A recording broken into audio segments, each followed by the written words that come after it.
Hey, what's going on, dudes and dudettes? It's Pip Server with another daily update for the Cowabunga system. Today's Thursday, March 18, 2010. Hope you all are having a great day, and I'm just going to go ahead and start things off. First of all, if this is your first time watching this video, you're going to want to click on the link right above it that says if this is your first time visiting this blog, read this first.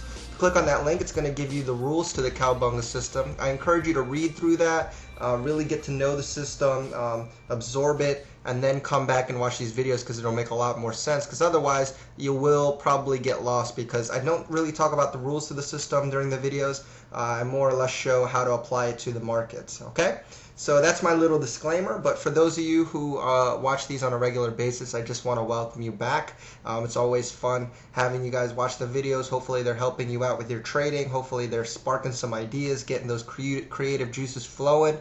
But yeah, so I hope in some way, shape, or form the videos are of some value to you, because otherwise why would I be doing them, right? So anyways, let's go ahead and start.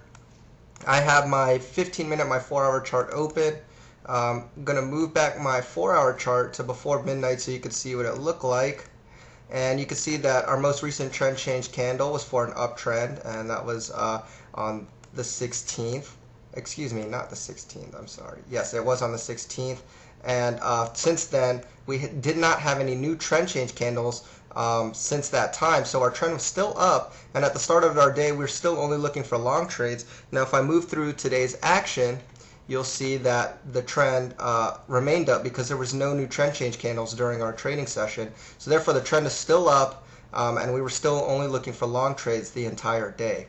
Okay, so I know that movement looks pretty stagnant, but again, because there are no new trend change candles, the trend is still intact. So it's still an uptrend, and we're still only looking for long trades. Okay, so now I have my 15-minute chart, but before I start trading, I of course want to look at my news events for the day. So you can go to babypips.com, click on the Tools tab. It's going to automatically pull up the news events for the day. Just make sure that it is on the correct day, just to double check. It is March 18th. Make sure the time zone drop down bar is correct, because that's really important. We want to know the correct time for the news, because we want to know when to stay out of the markets. That's what we're really looking for here. We're not really worried about consensus numbers, forecasts, and that sort of thing. Just want to know when news is coming out so we can stay out of the market. Okay, so we're looking for news that affects the UK or the US, because that's the currency pair we're trading. So if I go through this list, you can see that we had a few news reports for the UK at 5:30. If I scroll down some more, 7 a.m. we had the UK CVI industrial trends.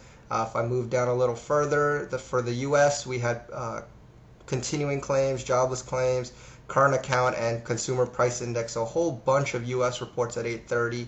Definitely want to avoid that. And then finally at 10 a.m. another US time for news was the Philadelphia Fed and leading indicators. So quite a few times to watch out for. Again, a recap, it's at 5:30, 7, 8:30, and 10 a.m.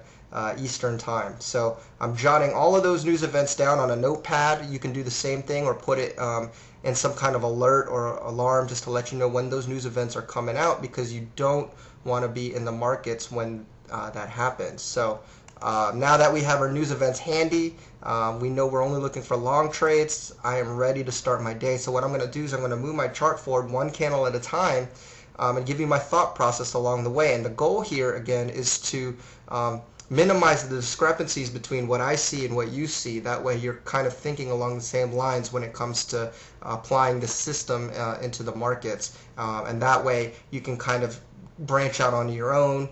You can start to make the correct entries. But again, doesn't mean the system is hard set with its rules. You can also tweak it to fit your personality. There's just several things you can do. And remember, I'm not here to give you free trades. I'm here to help you kind of get your feet wet into the market with something that has been proven to work. And then from there you can kind of branch out and get those juices flowing and start creating your own systems, or start knowing how to apply different systems into the market. Okay, so that's really the goal here. So anyway, so now I can start my day. I'm going to move my chart forward. Okay, so right in the beginning we get a crossover to the upside. RSI is above 50. Stochastics, if I zoom up, you can see that it hasn't quite crossed up. And if you go to MACD, it was it was positive from the previous candle. So stochastics and MACD both cancel out the potential signal here. So no entry at this point, even though we did have a crossover. So I'm not going to enter there. So I'm continuing to watch. I'm looking for a crossover to the upside. Again, okay, so now I get another one. RSI above 50, stochastics trending up. Again, MACD was positive already from the previous candle, so MACD cancels out our signal, so no entry again, even though we almost had all the indicators lining up. Still holding still here, so I haven't pulled the trigger yet on trade because all the indicators haven't matched up. Okay, so it's 4:30 here. I know news is about to come out at 5:30, so I'm probably not going to take a trade even if I see one. Okay, so here is a crossover. However, this is the 5:30 news candle, so no entry there. But just to look at the indicators, had this not been a news candle, it would have been a valid entry because all the indicators line up. But again, because it's a news candle, no entry. So I'm not entering yet. Okay, still watching the markets, still only looking for long trades. Here's 7 a.m. candle. Okay, my next news event's coming out at 8:30. So at this point, I'm probably not going to take a trade, even if I see one. So here's 8:15 and there's 8:30 candle, so nothing going on. Here we get a crossover at 8:45. RSI is above 50, even though it's trending down. RSI is above, or excuse me, stochastics are trending up. But again, MACD is positive from the previous candle. So again, this cancels out the signal, so no entry once again. I know it seems like you've had a lot of fake outs during the day, but you don't want to force anything. Only give what the system gives you. And it's telling us right now that it's not a good time to enter. So we're not going to enter here. Okay, so we're still watching. There again, another crossover. This is at 9:15. So let's look at the indicators. RSI is above 50. Stochastics are trending up barely. But again, MACD was already positive. So this is another invalid entry. No entry here because MACD didn't match up. However, even if it did match up, I still probably wouldn't even enter because this candle would close at 9:30, and I know news is coming out at 10. So again, not enough time there, so I still wouldn't even enter this trade even if it was a valid signal. Okay, so no entry again for me, and that's like the third or fourth possible signal that I've had. So again, don't get too antsy. Remember to follow the system rules. And there's the 10 o'clock candle there. And again, still only looking for crossovers to the upside.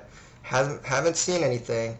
And there is noon, which wraps up our trading session. So again, a lot of potential signals, but no entries because the system rules kept this out. And again, hopefully you got kind of the same thing. If not, then reevaluate where you kind of went off course. Review it with this video here and see what happened, see where the discrepancy is. But as for me, there were no trades because the rules stated that I didn't have any because all the indicators didn't line up or the signals were happening on news candles. So don't worry though, be patient. There are plenty of trades out there. We'll have, there will never run out of trades in the Forex. So just be happy that we haven't lost anything. We actually were saved here a few times from losing pips, so that's really a good thing and something to be happy about. Alright, so that's it. If you have any questions, don't hesitate to ask on the blog or in the forums. I'll try my best to answer them.